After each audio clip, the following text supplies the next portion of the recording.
बिस्मिल्लाहिर्रहमानिर्रहीम। अस्सलाम वालेकुम नाज़रीन, आप 1 घंटे में फ़ारसी सीख रहे हैं। जैसा कि आपको याद ही होगा कि हमने इससे पिछला जो चीज़ें हमने की थी उसमें हम ज़ख़ीर अल्फाज पे हमने बात की थी, जिसमें हमने गिनती भी, जिसमें हमने आज़ाए बदनी और इसमें रंग और इसमें चंद और चीज़ें हमने सीखी थी। हफ़्ते के दिन मसलन उनके नाम जो थे वो हमने सीखे थे। तो अब हम अगले दर्स की तरफ जाते हैं और वो हमारा वाहिद जमा के मुतल्लिक़ है।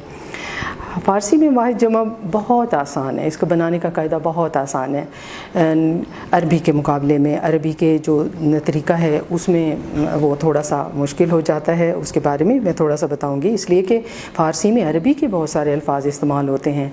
तो यहाँ पर हमारे पास ये होता है कि भाई जमा बनाने के लिए हमारे पास 2 लफ्ज़ हैं, 2 हैं।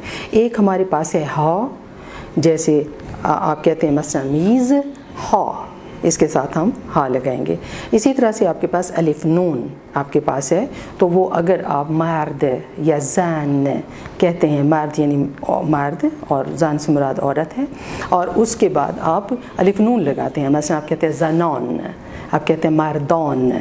तो ये तो बहुत ही आसान एक तरीका है कि हम जमा इस तरह से बनाते हैं। लेकिन हमें थोड़ा सा इसको देखना ये होता है कि एक तो अगर जो गैर जानदार चीज़ें हैं उनके साथ तो आप बिल्कुल हा ही लगा दें, लेकिन जो जानदार हैं उनके साथ अलिफ नून आप लगाएंगे। अब मसलन मैं कहती हूँ कि पहले मैंने मिसाल आपको दी हुई है कि मीज़ तो मीज़हा, इसी तरह कलम कलम हा, आप कहेंगे दीवार हा, आप कहेंगे दर हा, इसी तरह से कैफ्श हा, काफ्श यानी जूता और कैफ्श हा यानी जूते। तो इसी तरह जब आप इसकी जमा जब आप बना रहे होंगे तो अगर आपका जो वाहिद है उसके आखिरी लफ्ज़ अगर अलिफ हो, उस सूरत में अगर आप जब अलिफ नून लगाएंगे तो उससे पहले या का इजाफ़ा करेंगे। मसलन आप कहते हैं कि दाना, तो आखिर पे अलिफ आ रहा है ना, तो अब आप अलिफ नून लगाने से पहले या लगाएंगे, बनेगा दाना यान, दाना यान यानी दाने लोग। इसी तरह से आप कहते हैं बी नौ, तो ये अलिफ आ रहा है, तो आप इसे कहेंगे बी नौ यान, बी नौ यान। इसी तरह अगर आपके लफ्ज़ का यानी जो भी वाहिद है, वाहिद के आखिर पर अगर वाव आ रहा होगा, उस सूरत में भी आप अलिफ नून के से जब जमा करेंगे तो आप या का इजाफ़ा करेंगे। मसलन आप कहते हैं दानिशजू, दानिशजू तालिब इल्म कहा जाता है और ख़ासतौर पर यूनिवर्सिटी के तालिब इल्म को, तो दानिशजू, तो आप कहेंगे दानिशजू यान। उम्मीद है आपको इसकी समझ आ गई होगी।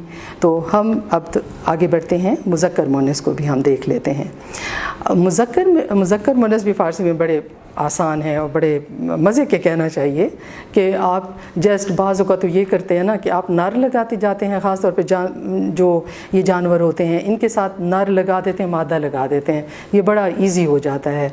और लेकिन हमारे जो रिश्ते हैं वहाँ ये है कि हम कहते हैं मसलन बरादर, ये मुज़क्कर है, ख़्वाहर मुअन्नस है, मादर मुअन्नस है, पेदर मुज़क्कर है, पेसर मुज़क्कर है, दोख्तर मुअन्नस है। इसी तरह से हमारे पास अगर हम कहते हैं कि बेटी को हम कहते दोख्तर और बेटे को पेसर, पेसर हम लड़के को भी कह सकते हैं और बेटे को भी कह सकते हैं।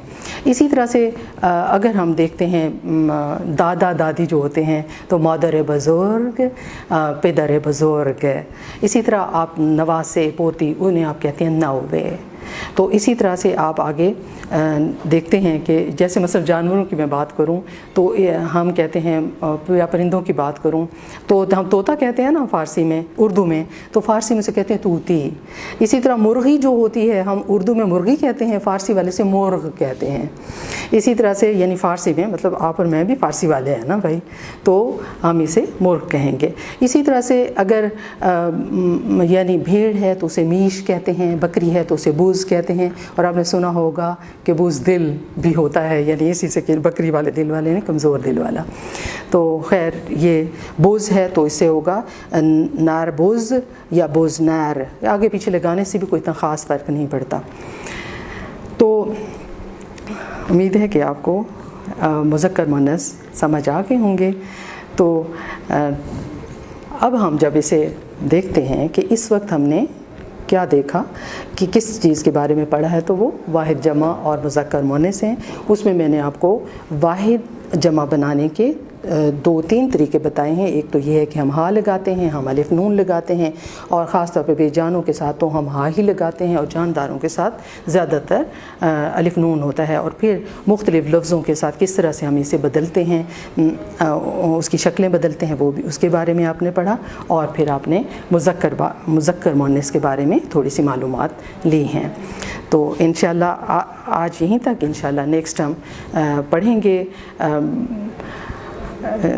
مرکبات کے متعلق انشاءاللہ.